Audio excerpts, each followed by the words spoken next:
Hey guys, today we are talking quick and easy and accurate carbohydrate counting for gestational diabetes or any diabetes or any reason you would want a carbohydrate count, but ultimately for good blood sugars and a healthy baby. If you're new here, my name is Jessica Pumple. I'm a registered dietitian and certified diabetes and bariatric educator. And on top of the pre and postnatal videos that I do every week, I'm also working on this playlist for gestational diabetes. So if you think that would be helpful, make sure that you subscribe and also ding the bell to get notified every Wednesday when I put it out a new video. And also I have a free meal plan for gestational diabetes, so you can go down to the description box below to grab that. Of course, this is general information only and not medical advice or individual nutritional advice, so make sure that you see your own registered dietitian, doctor, or diabetes team for individualized advice. For carbohydrate counting, we are going to use the nutrition facts labels on foods, and I'm also going to give you some suggestions of easy to use and free carbohydrate counting apps. And then optionally, you can use a food scale, which is the most accurate way, but you absolutely don't have to if you don't have one or that seems like too much work for you. So carbohydrate foods are any foods that increase the blood sugar. So most commonly, these foods are the grains and starches like bread, rice, pasta, potato, also the fruits, the milk and alternatives, mixed foods also may contain carbohydrates, and then some vegetables contain carbohydrates as well. So we want to look at all of our different foods and what could be contributing to increasing our blood sugar. Okay, I almost forgot. While talking about carbohydrate foods, I have a riddle for you. So, what do you call 52 slices of bread? I'm going to put the answer at the end for you, but you can think about that and put your answer in the comments below.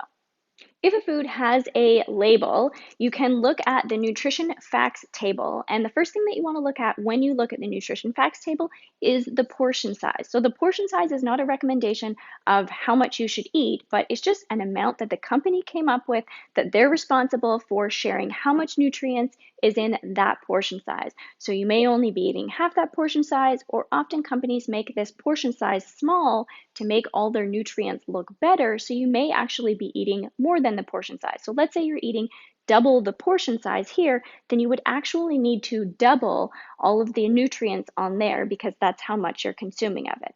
So to look at carbohydrates, then we're going to look at the carbohydrates here. And so here it says 24 grams, and then we're going to look at the fiber. And the fiber on here says 6 grams. So we actually want to subtract the fiber from this number. So fiber is a type of carbohydrate that's included in that total number, but it's a type of carb that doesn't increase the blood sugar.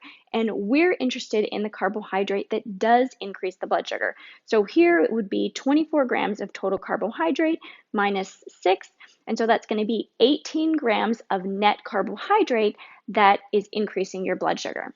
Also note that if you're eating something with sugar alcohols, you can subtract half of the sugar alcohols from the total carbohydrate. So let's say you're eating something with 20 total carbohydrates, 5 grams of fiber, and 4 grams of sugar alcohols. You would go 20 minus 5 minus 2 for your total carbohydrate count. So that would be 13 grams of net carbohydrate.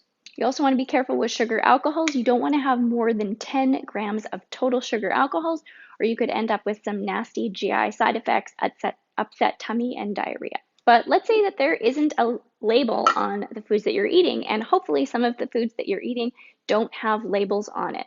So here you can just use the portion size that you're eating and put it into a carb counting app to get the carbohydrate for that amount of food. So I'm going to show you on MyFitnessPal, but other free carb counting apps that you might like to try, and I will also put these in the description box below, are Carb Manager and also MyPlate Calorie Tracker. And if you have a favorite carb counting app, then please share with us and the community in the comments below as well. Here we are in MyFitnessPal. So I logged in, I went to food and food diary, and here we have where we can enter in our food. So let's go ahead and add the first food in. So let's say for breakfast we were going to have eggs. I can search eggs, and I'm going to select egg and say that I'm having 2 servings and add to food diary. And next I'm going to say that I had some sauteed spinach with that. And I will search that. And I'm going to pick the Fresh Express. here, and it says 1 cup cook, and I'm only going to put in half a serving of that for a half a cup. And next I'm going to add an apple. So I'm going to show you how to weigh and get the exact carb amount, but for now I'm just going to pick a medium apple and that I ate 1, and I'm going to add it to that. So for breakfast here, if I had sort of like an eggs Florentine with sauteed spinach and 2 eggs, you can see that the total amount of carb here is 29 grams. And here for the fiber, it is 6. So that is going to be 23 grams of carbs for the overall meal. If you're not seeing the fiber here, you might have to add it in the settings. So go over to settings here. And if fiber, so sodium is the default pick here, so select fiber, and then you have to go down to the bottom and save changes, and then you will see fiber come up when you're in your food menu, and then you'll be able to calculate the net carb by doing the grams and subtracting the fiber there. We can also search by brand name. So let's say I'm going to look for the Amy's refried black beans. So again, if you're in the app, you can use the barcode. So here is a picture of me using the barcode in my app, but if you don't have the app, then you can search for it.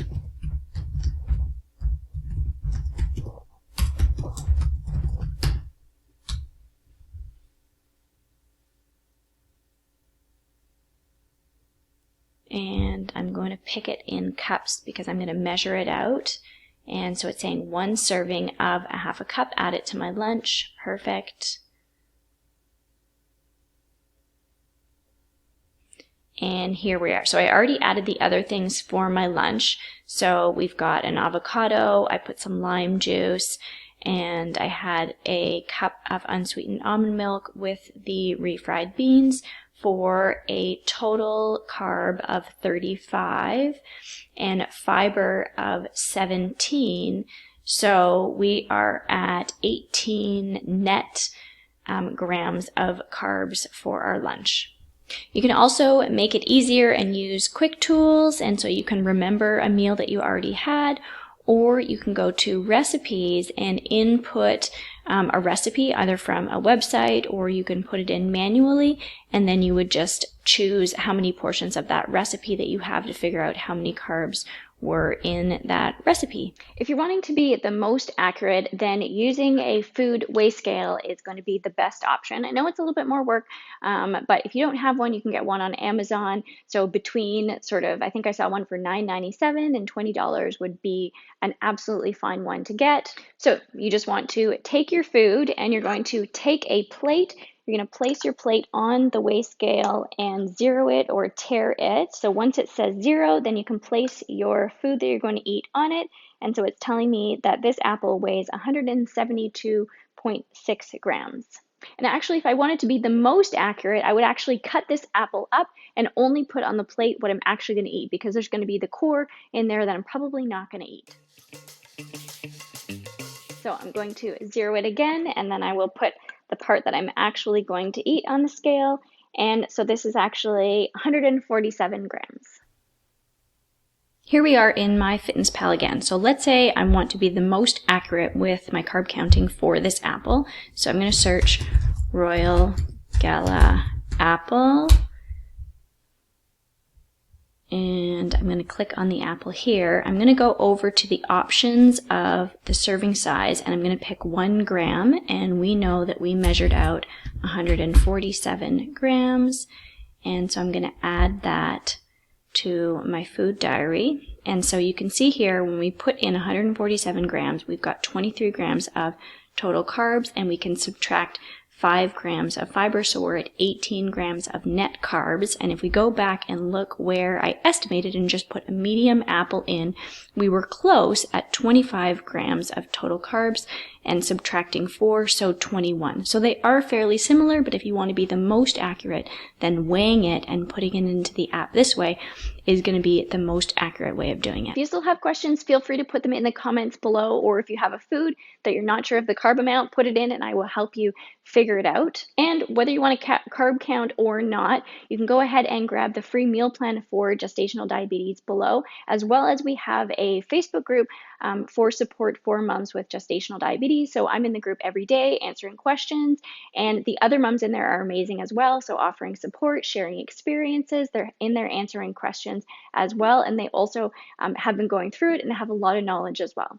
Lastly, you can also follow me on Instagram at Pregnancy and Postpartum TV, and there I'm going to be posting some gestational diabetes friendly recipes and meals and exercises as well. Okay, so did anyone get the riddle?